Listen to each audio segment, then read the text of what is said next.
The King and Queen off to Canada next week, and well, it's quite the trip. The King will preside over the state opening of Parliament, and the Queen is expected to be sworn in as a member of the Canadian Privy Council. Now, while the King might be on the same continent as Prince Harry, we understand no reunion is expected. And that isn't the only message being sent. While the King and Donald Trump are on good terms, we understand the King will be reinforcing that Canada is not, in fact, for sale. One small trip, but plenty to come out of it. Joining me now is Russell Meyers. Russell, can you give us a bit more detail on the trip itself, as well as those broader geopolitical purposes and goals, let's say? Yes, indeed. I think it's sort of a movable feast in terms of what's going to be happening on the mini tour, I keep calling it, but they're barely in the country 24 hours. It really is a whistle-stop tour for Charles and Camilla this time. I'm a bit surprised they didn't sort of tack on a couple of days on the end of it, but I think that you look at King Charles's schedule at the moment and it is working at a furious pace, but of course he will be there essentially for the state opening of Parliament on Tuesday. But either side of that, he's going to be attending some community engagements. Of course, he will try and see as many people as possible. I think we know that with Charles, whenever he is travelling around the world, he's trying to pack in as much as he can. But for this trip for Canada, it comes at a very, very interesting time. I mean, it's been described as a diplomatic tightrope. Of course, it comes amid the backdrop of Donald Trump's pretty angry rhetoric and unwelcome rhetoric against the Canadians, saying that they should join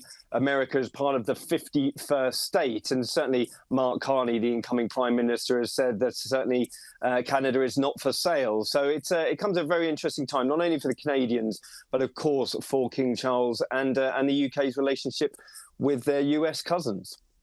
Look, still in big world news, and this week, obviously, we saw the inauguration of the new Pope. How was this marked by the royals?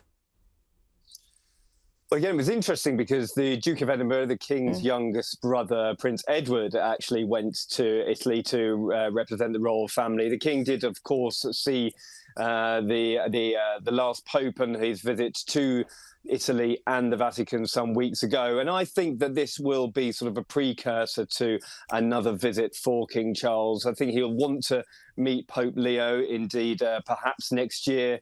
And Prince William could have a trip to Italy as well. I mean, these things sort of have to be managed by the Foreign Office and the government of the day. But I think for King Charles, he'll certainly want to sort of strengthen that relationship, not only with Italy, but of course the leader of the Catholic Church, as he is the head of the Church of England in the UK. Yeah, it'll be very interesting to see how that looks going forward, but there's definitely room for that relationship to kick off. Now, back in the UK, and Buckingham Palace has held a garden party, as you know, it's the weather for it, right? It's the first for the Princess of Wales since her own cancer treatment. How big a deal is this, and what else was notable from this particular occasion? Well, what is notable, I think, over the last few weeks, we've seen William and Kate, especially, doing engagements together. I mean, I was in Scotland with them both at the Isle of Mull. They spent a couple of days there. You know, that was very much community focused. We had William talking about the Royal Foundation, Kate talking about her early years programme. Then they were in Scotland again this week and attending a garden party. So it's been a bit of a ramping up of a schedule for them as well. And you look at the sort of moving chess pieces of the royal family over the past few months. Certainly Kate is in remission. She's finding her way back to duties. The King is still undergoing his cancer treatment, but continuing his work at quite a feverish pace. And so, does this sort of set in motion a set of plans for the rest of the year? Of course, I think it will be a steady move into the summer. Garden parties have kicked off with great success. These parties are to celebrate the sort of stalwarts of the community, and William and Kate were representing the royal family as just Charles and Camilla have done last week. Still with Princess Catherine, and we know her passion for children and early childhood development. And this week she's spoken about the importance of paternity leave for new fathers. Look, her advocacy, it's obviously well thought out and very well put together, don't you think?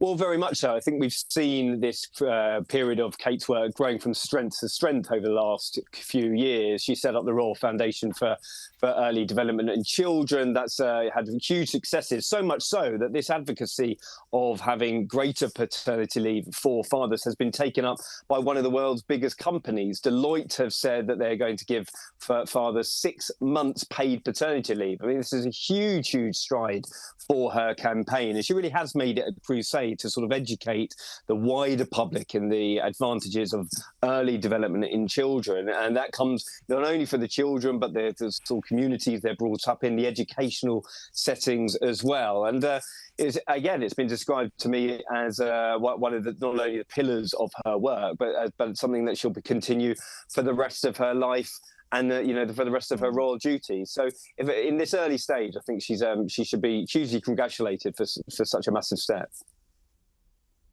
It is a massive step, and look, it's something that we are seeing more paternity leave and seeing it become more available. But it's definitely not universal yet. So it's great to see her pushing something like that into the public view. Now, we spoke about David Attenborough recently on the show, obviously with his new film and the attendance by the King. Great article this week in the UK Telegraph about the influence of Attenborough on the King and on Prince William. He has been very integral to their environmental advocacy, hasn't he? Well, he has. I mean, what a titan of the industry, an absolute legend in his field and beyond. And I was at an engagement with Prince William just earlier this week in London. Prince William has released a new 6-part series on the BBC Earth YouTube channel talking about guardians, the rangers, the environmental rangers throughout the world, who he says do the most dangerous job in the world. I mean, there has been 1,400 murdered and killed in their line of duty over the past few years, and that is an astonishing figure when you think of people who are guarding the environment, their local environment, for the benefit of us all. And he said, Prince William said that he wanted to use David after Sir David as a springboard, as sort of a message of hope and an inspiration for his work as well. So I think this is something we'll see more of Prince William doing. I mean, of course, we've had his Earthshot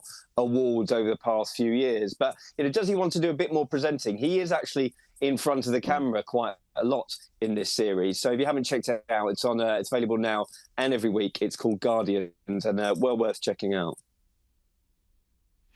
And on to more domestic matters. I'm a dog person, so this year is really important for me. We understand there's pet dog updates for both the Queen and the Walesers. Well, yeah, it's gone thick and fast this week because, first of all, we had a new picture of the Queen's new dog, Moley, called as such because apparently he looks like a mole. And interestingly enough, this is another rescue from Battersea Cats and Dogs Home that the Queen has taken on. She's had a long list of rescues from Battersea. And for the Waleses, there's been a big update because their dog, their spaniel Orla, has had a set of puppies. And I think that, interestingly, I was reading this week, said the identity of the father has not been revealed as yet, but apparently the family are very, very happy with the set of puppies. I'm not sure whether the children will get to keep all of them, but maybe I'll have an update for you next week. I love that. I really, really do love that. Oh, I hope for an update, and we would all love to know the identity of the father. That's all we've got time for. Russell Meyers, thank you so much.